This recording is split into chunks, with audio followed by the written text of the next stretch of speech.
Menteri Koordinator Bidang Politik Hukum dan Keamanan Indonesia, Mahfud MD, ikut mengomentari isu yang berkembang soal penjatuhan hukuman bagi terdakwa kasus pembunuhan Brigadir J. Tak tanggung-tanggung, Mahfud membongkar jika sebelumnya dirinya mendengar selentingan terkait kasus penyuapan untuk hukuman para terdakwa itu. Ditambah lagi, terdapat kejanggalan di mana tuntutan jaksa terhadap Richard Eliezer sebagai JC lebih lama dibandingkan para terdakwa lain yang hanya 8 tahun. Selain itu, Mahfud juga menilai adanya keterangan-keterangan yang janggal dari Ferdy Sambo selama persidangan. Sesuai dugaan, Mahfud MD menilai jika suami dari Putri Candrawati sebagai inisiator ini akan mendapat pasal 340 di mana berisi hukuman penjara seumur hidup atau hukuman mati. Kali ini publik dihebohkan dengan pengakuan Mahfud di mana dirinya mendengar desas-desus soal adanya pesanan hukuman untuk Ferdy Sambo. Menurut Mahfud MD, pesanan hukuman itu adalah meminta agar Ferdy Sambo dihukum berupa angka, jangan huruf. Apa maksudnya? Ternyata yang dimaksud angka adalah hukuman di bawah 20 tahun, sedangkan huruf adalah hukuman mati atau seumur hidup. Meskipun begitu, dia berharap agar kabar tersebut hanyalah sekedar desas-desus saja. Lembaga Perlindungan Saksi dan Korban mendesak Jaksa Agung ST Burhanuddin merevisi tuntutan terhadap mantan ajudan Ferdy Sambo itu, Barada Richard Eliezer, di kasus pembunuhan Brigadir J. Kejagung menilai hal itu tidak perlu dilakukan.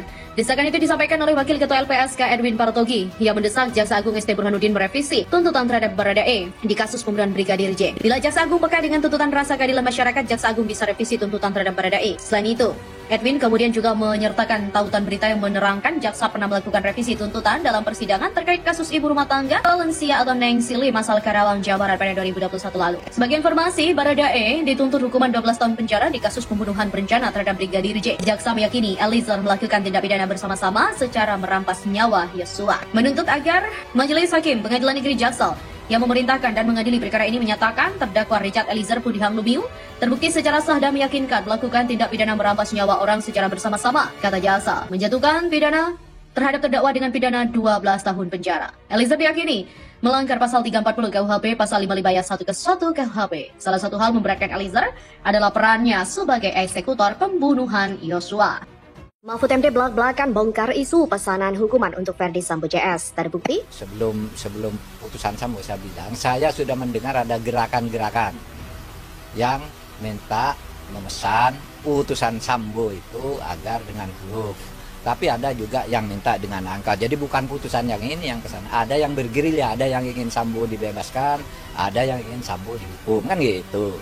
Tapi kita bisa amankan itu di kejaksaan. Saya pastikan kejaksaan independen. Tidak berpengaruh dengan gerakan-gerakan bawah tanah itu. Dan kita hormati katanya.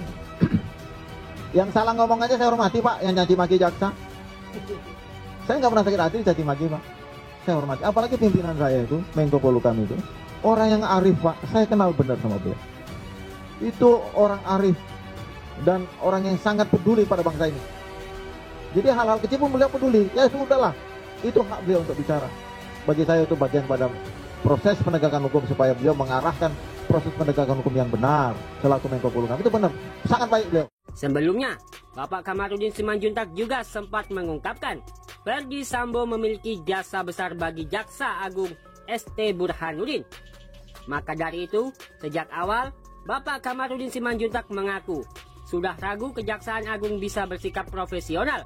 Maka dari itu, sejak awal Bapak Kamarudin Simanjuntak mengaku sudah ragu Kejaksaan Agung bisa bersikap profesional untuk menuntut terdakwa Ferdy Sambo dalam kasus tewasnya Brigadir Yosua. Dan sudah diketahui, Ferdy Sambo tidak dituntut hukuman mati, melainkan seumur hidup meski dalam pertimbangannya tidak ada hal yang meringankan. Lalu terhadap terdakwa Kuat Ma'ruf, Ricky Rizal, dan Putri Candrawati, meski terbukti merencanakan pembunuhan, tuntutannya hanya 8 tahun penjara. Sementara itu, untuk Richard Eliezer yang dalam hal ini sudah berani mengungkap semua dan sejujur-jujurnya, justru dituntut 12 tahun penjara oleh jaksa penuntut umum. Tuntutan 5 terdakwa kasus pembunuhan Brigadir J dari Ferdy Sambo hingga Barada E diketahui JPU telah menjatuhkan pembunuhan Brigadir J. Asisten rumah tangga atau ART Ferdy Sambo, Kuat Ma'ruf, menjadi terdakwa pertama menjalani sidang tuntutan, yakni pada Senin 16 Januari. Kuat dituntut pidana penjara 8 tahun setelah Kuat giliran Ricky Rizal atau Brigadier R yang menjalani sidang tuntutan. Sama dengan kuat, mantan ajudan Ferdi Sambo itu dituntut pidana penjara 8 tahun. Selang sehari atau Selasa 17 Januari, sidang tuntutan dengan terdakwa Ferdi Sambo digelar. Mantan Kepala Divisi Propam dan Polri itu dituntut hukuman pidana penjara seumur hidup. Istri Ferdi Sambo, Putri Candrawati, menjalani sidang tuntutan pada Rabu. Oleh jaksa, Putri dituntut pidana penjara 8 tahun. Sementara Richard Eliezer menjadi terdakwa terakhir yang menjalani sidang tuntutan pada Rabu siang. Mantan ajudan Ferdi Sambo itu dituntut pidana penjara 12 tahun. Banyak tokoh publik tak terkecuali pemerintah menyoroti hal tersebut, termasuk tuntutan yang layak untuk Baradae. Salah satunya yang menyoroti tuntutan itu adalah Mahfud MD. Pasalnya, Menko Polhukam ini mengomentari hukuman yang akan diterima terdakwa Richard Eliezer. Mahfud menyebut Baradae bisa terbebas jerat hukum kasus pembunuhan berencana Yosua. Terlebih, Baradae menjalani sidang pembacaan tuntutan pada 19 Januari.